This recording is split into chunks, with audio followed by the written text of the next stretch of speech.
All right, Murdo. Now I want to hear one of your best stories. Don't tell that to my wife, because she'll be right down your case about it. Yeah. Because she thinks that I talk too much, tell too many stories. Just the original story on Kathy. And so the word come down, she was banned from Listowel. The whole township. Yeah, the whole area, she was banned. Yeah. And then she lost her underwear at the bed and breakfast because she was tabletop dancing up there.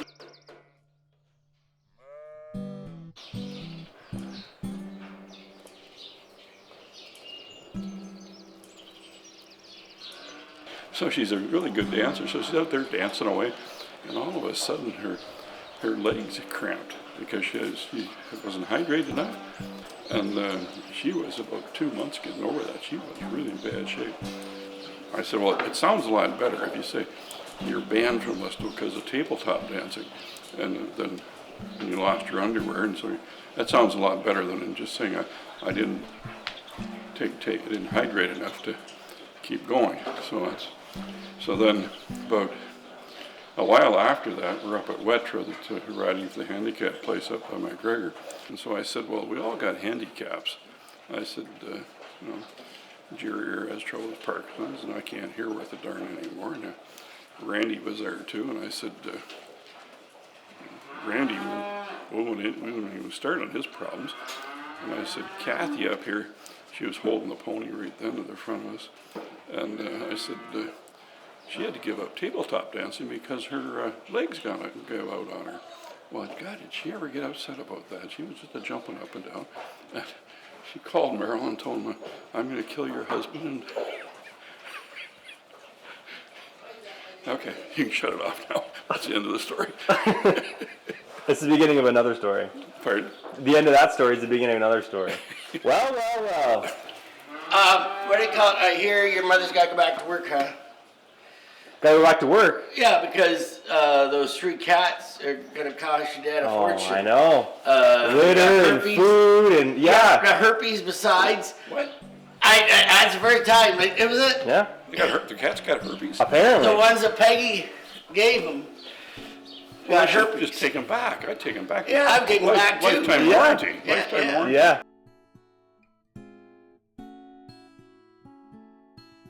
Okay, my name's Murdo McLean. I was born in 1949 in Windsor when I was about 5 days old. They brought me back to the farm here, and all except I'm 76 years old now, or will be in a couple of weeks. And except for 3 years, I guess, when I was going to school and that type of thing, I've lived here on the Gore Road, and I like it here. It's either I like it or I'm too lazy to move. I'm not sure which it is. But anyway, it's amazing. Someone may tell you something, you don't think too much of it right at that moment, and then a while down the road, the more you think about it, geez, that guy was, or that woman was right on what they told you, or you can use that or modify it a bit for your business or your life or whatever.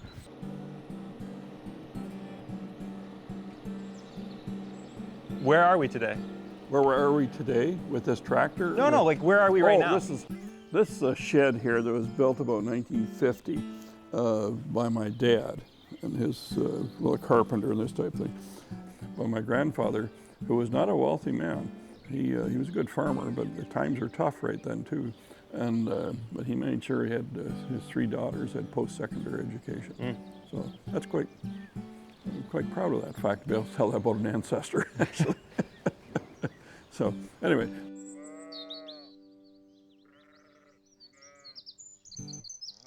Now I wanna talk about the climate or the weather of Murdo McLean. How have you been feeling? Like your body and like your strength? I'm old. I'm 76 years old in a couple of weeks. I'm getting weaker, I'm getting tireder, I don't have energy. I know, but also I'm quite happy with life. I've had pretty easy life actually, because kids are all healthy and my grandkids are healthy, and I got good neighbors, and with the exception of the odd one, but That No, we I've got shall good- not name. Oh, I got really good neighbors. If you had a good team of horses on that plow, you could probably plow about, what we call an acre a day, which is 43,560 square feet.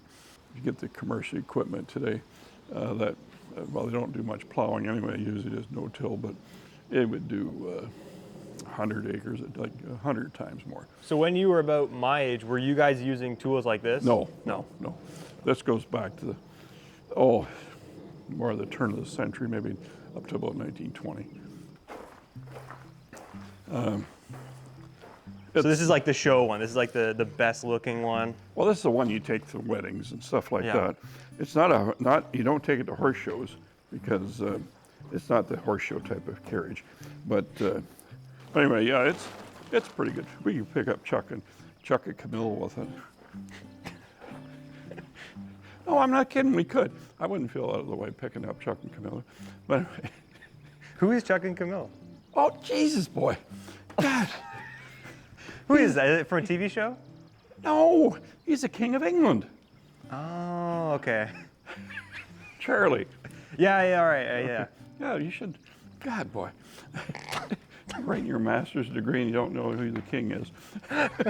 I don't need to. I don't even think you do either. Anyway, this carriage over here. I'm imagining that the practices around caring for animals, caring for horses, cows, that really hasn't changed much. You know, like if it's not broken, don't fix it. It's like really something that has stayed constant amongst other changes within farming. Well, the big thing is with your farm animals, I'll say horses and cattle too, that they have good water, like good clean water, good fresh air, and they're comfortable. You know, you provide an environment that's comfortable for them, and that hasn't changed. But there's become better ways of doing it, but that's pretty standard.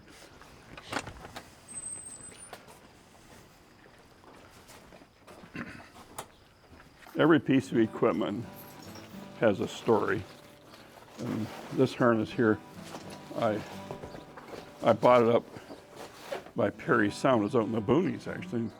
So how many head of cattle did you guys have here back in like 71? We used to milk about between 30 and 35 head. Oh, okay.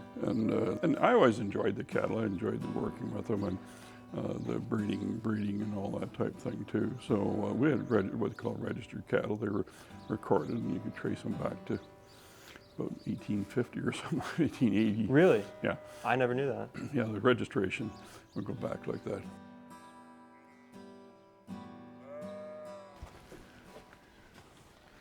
I know before you and I, Murdo, have talked about what you thought was the most significant technological change or mass change. Do you care to talk a little bit about that? About agriculture, you mean? It can be anything, like relating to agriculture, or just like a mass change that you've witnessed or that you've been a part of throughout your lifetime. Okay.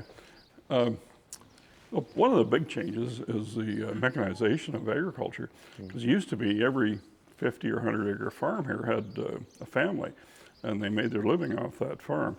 And now, like at the school I went to a one-room school down the road here, and it was 8 grades in one room, grade 1 to grade 8, and there was, 40 kids off in this school district.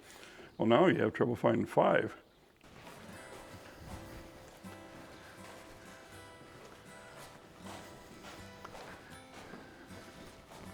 Now, they got machines that take off probably 100 times more in a day with probably 3 people on the whole. A lot more expensive than machinery, but still the efficiency of it.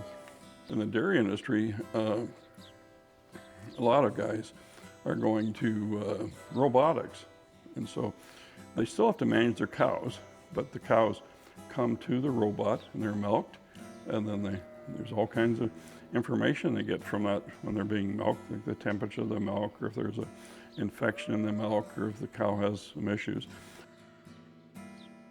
Most stuff that's changed that way in management and that in agriculture has been for the positive. It's been good. So, everybody thinks that we're trying to poison them, the food we're giving them, but that doesn't make sense. You don't kill off your buyers type thing. So customers doesn't work too well. So Yeah. anyway, so the food today is the best it's ever been, actually. You know, there's obviously I've partaken of it, and it hasn't killed me yet. Probably will once eventually, but never know. Okay.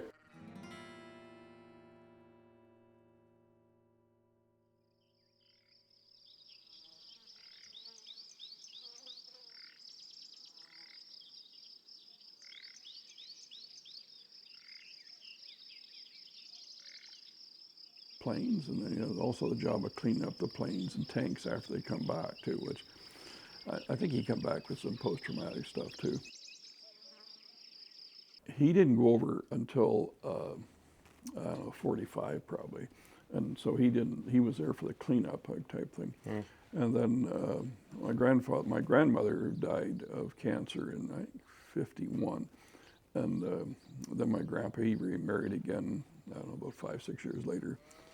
And he thought he had life pretty good. I didn't deal with any of that stuff. Yeah. You know, I never worried about the next meal. I didn't worry too much about our kids being sick. There was, you know, we didn't have a lot of money, still don't have a lot of money, but we weren't concerned about sending kids off to war or that type of thing. And so anybody tells you that there's a lot of pressure today on kids and all that, it's bullshit. There's pressure, but it's mostly self-inflicted, and it's not, you know, you're not worried about being a root counter next week type thing as much as you used to. So anyway, you wanted a short answer on that, did you? I thought that was a short answer. You've been around here too much, boy. Yeah. Well, I think that's Okay. all for me. I'm glad it worked out. Yeah.